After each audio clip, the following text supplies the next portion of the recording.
Good morning student. आज का अपना टॉपिक है गन्ने की बीज दर। गन्ने की बीज दर, seed rate of sugar cane. देखो यहाँ पे त्रिनेत्र वाले गन्ने के टुकड़े काम में लिए जाते हैं।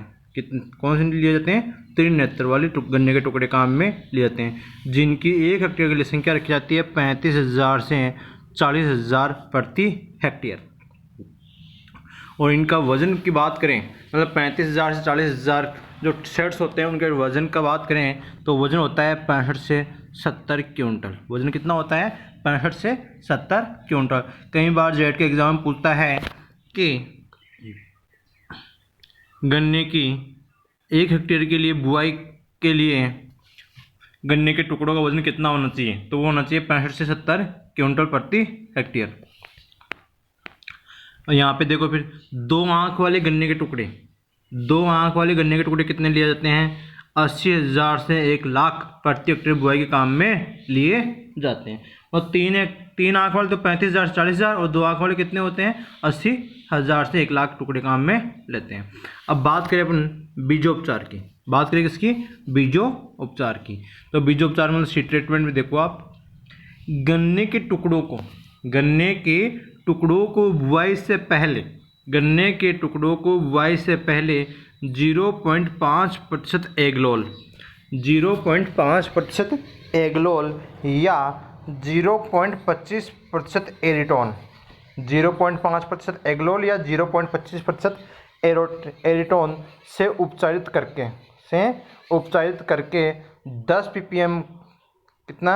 10 ppm NaA का घोल बनाकर उसमें डुबोते हैं, जिससे अंकुरण क्या होगा? जल्दी व ज़्यादा होता है। कितने % होता है? अंकुरण जल्दी व ज़्यादा होता है। मतलब क्या काम लेते हैं? बुआई के से पहले बीजों की उपचारित करेंगे, मतलब टुकड़े हैं ना, इनको उपचारित करेंगे किससे? 0.5% एगलोल या 0.25% एरिटॉन से उपचारित करते हैं। अब बात करें बुआई का समय, बात करें अपन क्या है? बुआई का समय। तो बुआई का टाइम ऑफ सोइंग, इसमें देखो शरदकालीन गन्ने की बुआई क्या है? शरदकालीन गन्ने की बुआई होती है जो 15 सितंबर से 15 अक्टूबर के मध्य कर देनी चाहिए। फिर बात आती है अपने बसंतकालीन, कौन सा है? बसंतकालीन गन्ने की बुआई। तो बसंतकालीन गन्ने की बुआई करते हैं 15 फरवरी से 15 मार्च के बीच में। जबकि अर्धशाली गन्ना, अब देखो अर्धशाली गन्ने की बुआई की जाती है 15 जून से 15 जुलाई। अर्धशाली गन्ने की बुआई की जाती है 15 जून से 15 जुलाई तक। अब यहाँ पे देखिएगा, जो शरदकालीन व बसंतकालीन जो गन्ना है, कौन सा है? शरदकालीन व बसंतकालीन गन्ना, ये दोनों शरदकालीन और बसंतकालीन जो गन्ना है ये 12 माह की क्रॉप होती है। कितने माह की क्रॉप होती है? 12 माह की, मतलब 1 वर्ष तक इनकी खेती होती है। जबकि जो अर्धशाली गन्ना होता है, अर्धशाली का मतलब अपन बोलते हैं मतलब आधा पार्ट, 1 साल का आधा पार्ट, लेकिन यहाँ पे 1 साल का आधा पार्ट नहीं होता है, यहाँ पे होता है 18 महीने। कितने होते हैं? 18 माह। अर्धशाली का मतलब होता है 18 माह। कितना होता है? 18 माह। देखो यहाँ पे नीचे लाइन लिखवा रखी है, अर्धशाली गन्ने की बुआई सर्वाधिक महाराष्ट्र में की जाती है। ये भी इम्पोर्टेंट पॉइंट है कि अर्धशाली गन्ने की बुआई भारत के कौन से स्टेट में सर्वाधिक की जाती है, तो वो कौन सा है? महाराष्ट्र है।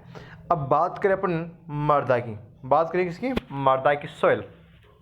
तो देखिए उचित जल निकास वाली, क्या है?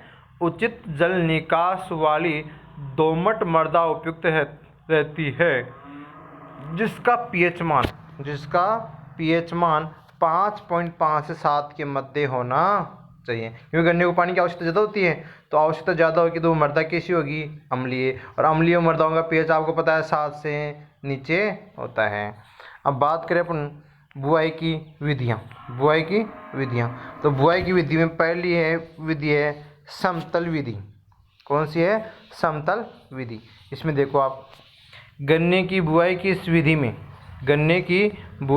विधि में पंक्ति से पंक्ति की दूरी 90 × 45 सेमी, पंक्ति से पंक्ति की दूरी या R पंक्ति से पौधे की दूरी, सॉरी पंक्ति से पौधे की दूरी रखी जाती है, मतलब R इंटू पी। तो देखो 90 इंटू 45 सेमी, 90 इंटू 45 सेमी रखी जाती है। इस विधि में टुकड़ों की बुआई, इस विधि में जो गन्ने के टुकड़े हैं इनकी बुआई ट्रैक्टर चलित, क्या है, ट्रैक्टर चलित रीजर, ट्रैक्टर चलित रीजर यंत्र से, कौन सा यंत्र है, रीजर यंत्र से की जाती है। इस विधि में कूड की गहराई, कूड की गहराई कितनी रखी जाती है, 6 से 8 सेमी रखी जाती है। कितनी रखी जाती है, 6 से 8 सेमी। कूड का मतलब कितनी सेमी गहराई पर अपन इनके सेट्स को रोपित कर रहे हैं, तो उनकी गहराई कितनी रखी जाती है, 6 से 8 सेमी डेप्थ। अब यहाँ पे देख लो, फिर देख लो, सारी चीज़ आ गई सामने आपके। R into P into depth, मतलब पंक्ति से पंक्ति दूरी तो कितनी हो गई, 90 सेमी। पौधे से पौधे दूरी कितनी हो गई, 45 सेमी। वह गहराई कितनी हो गई, 6 से 8 सेमी। अब देखो यहीं पे, यह भारत के उत्तरी भारत में अपनाई जाती है। जो भारत का उत्तरी भाग है वहाँ पे ये विधि अपनाई जाती है, कौन सी, समतल विधि। जबकि दक्षिणी भारत में क्या है, जबकि दक्षिणी भारत मतलब महाराष्ट्र में ये विधि अपनाई जाती है। फिर है खाई विधि। अगली विधि कौन सी है, खाई विधि मतलब ट्रेंच, क्या है, खाई विधि मतलब ट्रेंच विधि। देखो यह विधि उन क्षेत्रों में अपनाई जाती है, क्या है, यह विधि उन क्षेत्रों में अपनाई जाती है जहां वायुदाब अधिक होता है। वायुदाब का अधिक का मतलब होता है जहां पर हवाएं अधिक आती है, वायुदाब अधिक होता है। इस विधि में R इंटू पी, इस विधि में R इंटू पी की दूरी कितनी रखी जाती है, 90 इंटू 45 सेमी रखी जाती है। कितनी सेमी रखी जाती है, 90 इंटू 45 सेमी रखी जाती है। इसमें देखो कूड की गहराई कितनी रखी जाती है, 20 से 25 सेमी। कूड मतलब खाई, तो खाई तो खोदेंगे अपन, ठीक है, तो कितनी सेमी रखी जाएगी, 20 से 25 सेमी। अगली विधि है कूड विधि, क्या है, कूड विधि। इसे फोरो मेथड भी कहते हैं। कूड विधि को अपन क्या बोलते हैं, फोरो मेथड, FURRO, फोरो मेथड। देखो यह विधि उत्तरी पूर्वी, यह विधि उत्तरी पूर्वी व प्रायद्वीपीय भागों में अपनाई जाती है। कौन सी है, उत्तरी पूर्वी व प्रायद्वीपीय भागों में अपनाई जाती है। इस विधि का उपयोग, देखो इस विधि का उपयोग भारी मृदाओं में किया जाता है।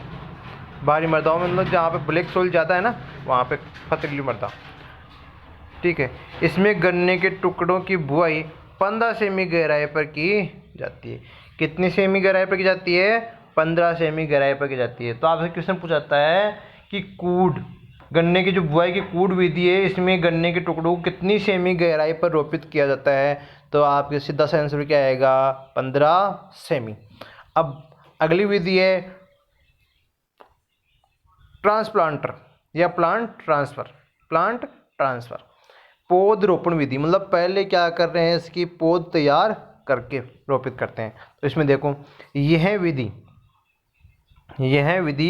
IISR, Indian Institute of sugarcane, क्या है, यह विधि IISR द्वारा विकसित की गई है। कहाँ से विकसित की गई है, IISR द्वारा विकसित की गई है। इसमें प्रति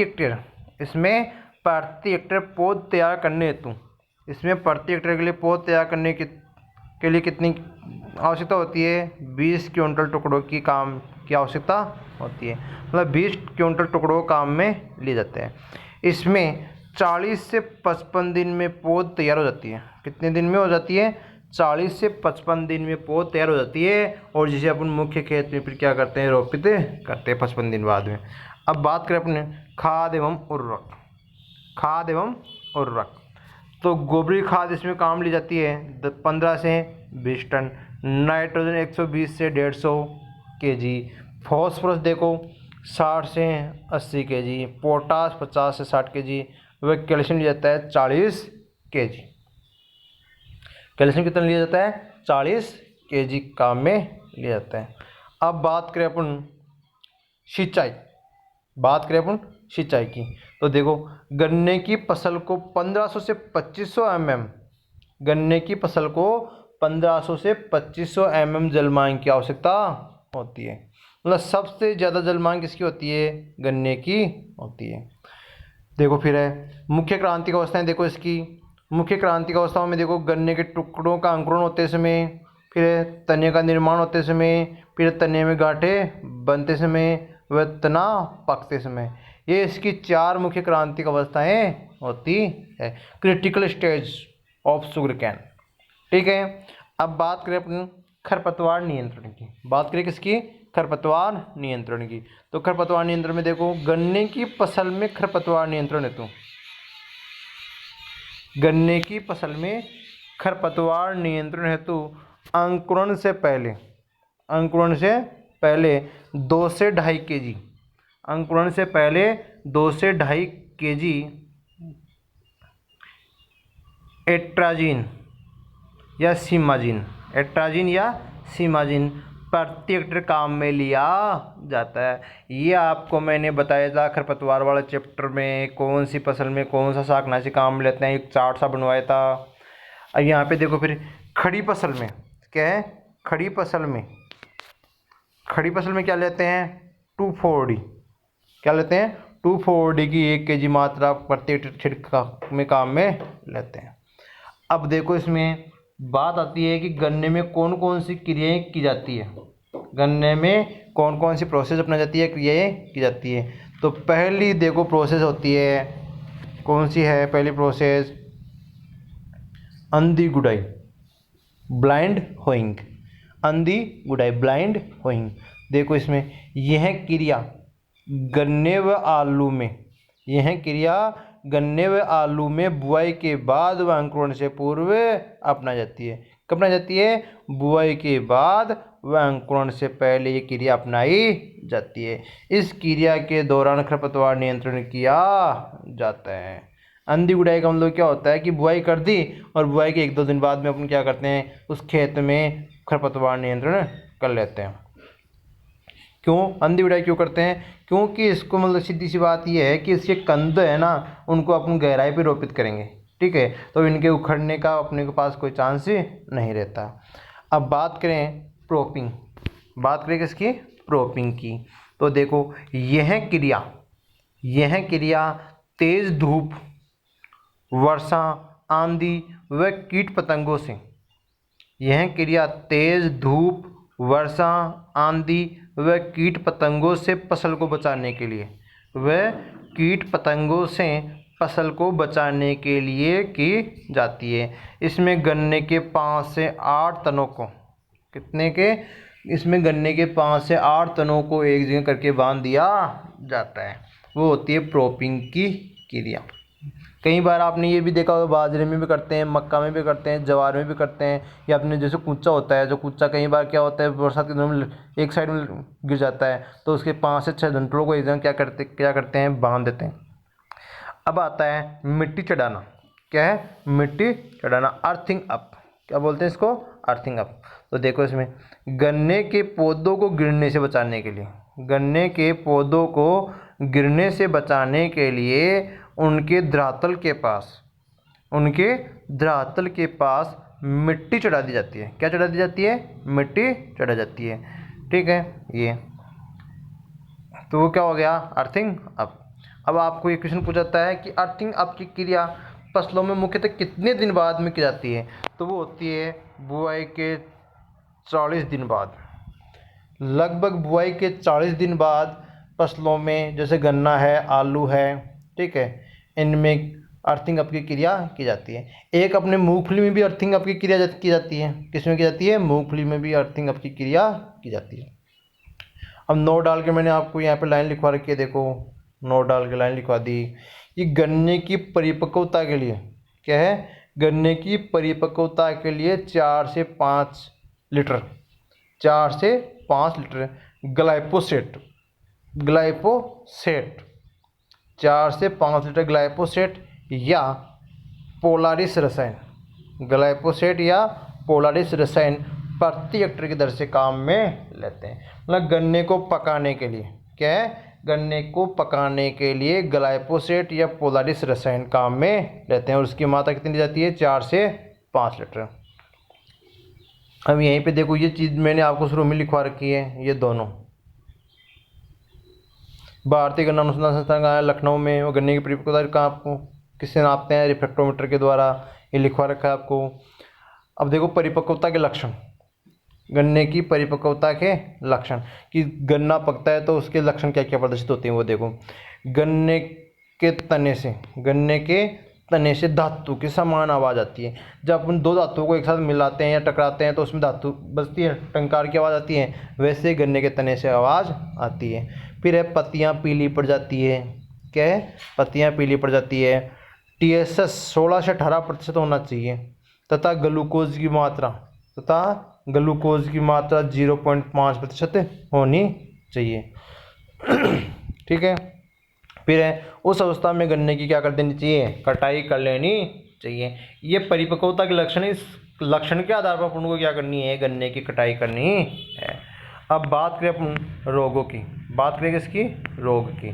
तो रोगों में पहला रोग होता है लाल सड़न रोग, red rot of sugar cane. Red rot of sugar cane ये गन्ने का मुख्य रोग होता है। गन्ने का मुख्य रोग होता है red rot of sugar cane. तो देखो यह रोग कोलेडोट्राइकम, यह रोग कोलेडोट्राइकम फाल्केटम, यह रोग कोलेडोट्राइकम फाल्केटम नामक कवक से होता है। कोलेडोट्राइकम फाल्केटम नामक कवक से होता है। देखो इस रोग से ग्रसित तने से एल्कोहल के समान, देखो इस रोग से ग्रसित तने से एल्कोहल के समान गंध आती है। एल्कोहल के समान गंध आती है। देखो फिर इस रोग की खोज सर्वप्रथम 1901 में, इस रोग की खोज सर्वप्रथम 1901 में बार्बर ने की थी। किसने की थी? बार्बर नामक वैज्ञानिक ने की थी। बात करें इसमें रोग प्रमुख लक्षण, देखो इस रोग के प्रमुख लक्षण गन्ने के तने के ऊपर लाल रंग की धारियाँ बन जाती हैं। कैसी धारियाँ बन जाती है? लाल रंग की धारियाँ बन जाती हैं। इसके नियंत्रण के लिए क्या है? इसके नियंत्रण के लिए गन्ने के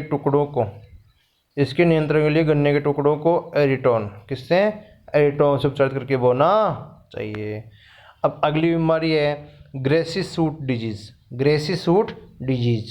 देखो यह रोग माइकोप्लाज्मा के द्वारा होता है। ग्रेसी सूट डिजीज किसके द्वारा होता है? माइकोप्लाज्मा के द्वारा होता है। इससे ग्रसित पौधे दुबले व पतले हो जाते हैं, जिससे प्रोडक्शन जो उत्पादन होता है वो क्या होता है? प्रभावित होता है। अगला रोग है बोनापेडी रोग।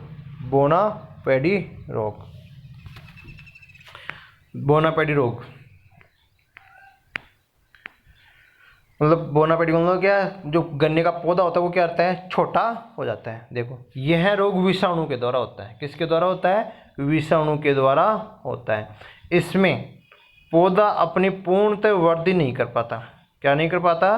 पौधा अपनी पूर्णतः वृद्धि नहीं कर पाता। इन रोगों में, अब देखो इन रोगों के नियंत्रण कौन कौन से हैं? ग्रेसी व बोना डिजीज, दोनों है ना, ग्रेसी सूट डिजीज व बोना। ठीक है। इनके नियंत्रण हेतु उपयुक्त फसल चक्र अपनाना चाहिए। क्या है? उपयुक्त फसल चक्र अपनाना चाहिए तथा 0.2% केराथिन 0.2% केराथिन का छिड़काव करना चाहिए। अब यहीं पे देखो फिर ऊपर ये लाइन देखो, हाशिए में जो लाइन लिखवा रखी है ये भी आपको लिखवा रखी है शुरू में। ये गन्ना पर SBI कहाँ है? कोयम्बटूर तमिलनाडु में। फिर भारतीय चीनी अनुसंधान संस्थान कहाँ है? कानपुर उत्तर प्रदेश में। और कानपुर उत्तर प्रदेश में कौन सा है? दलहन अनुसंधान संस्थान भी है, भारतीय दलहन अनुसंधान के अंदर। अब बात करें अपन कीट की, बात करें किसकी? कीटों की। तो इसमें पहला कीट है पायरिल्ला कीट। कौन सा कीट है? पायरिल्ला कीट।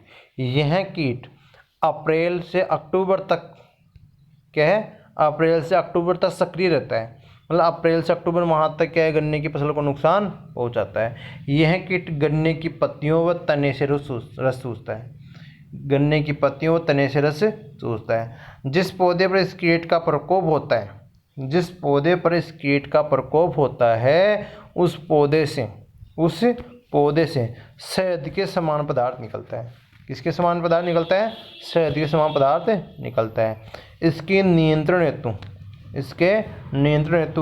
0.1% डाईमिथोएट 0.1% डाईमिथोएट का छिड़काव करना चाहिए।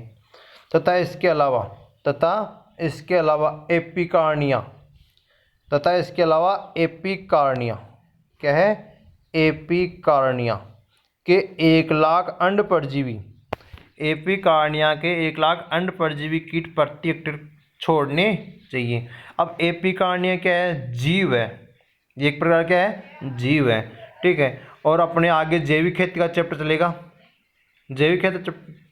चलेगा, वहाँ पे आपको बताया जाएगा एपिकार्निया कौन सी फसल में काम लेता है, वहाँ पे भी आएगा। तो कितने काम लेते हैं? 1,00,000 अंड परजीवी कीट काम लेते हैं किसके? एपिकार्निया के। अगला कीट है तना छेदक कीट, स्टेम बोरर बोलते हैं इसको। क्या बोलते हैं? Stem borer. देखो यह कीट तने को अंदर से खोखला कर देता है। इसके नियंत्रण हेतु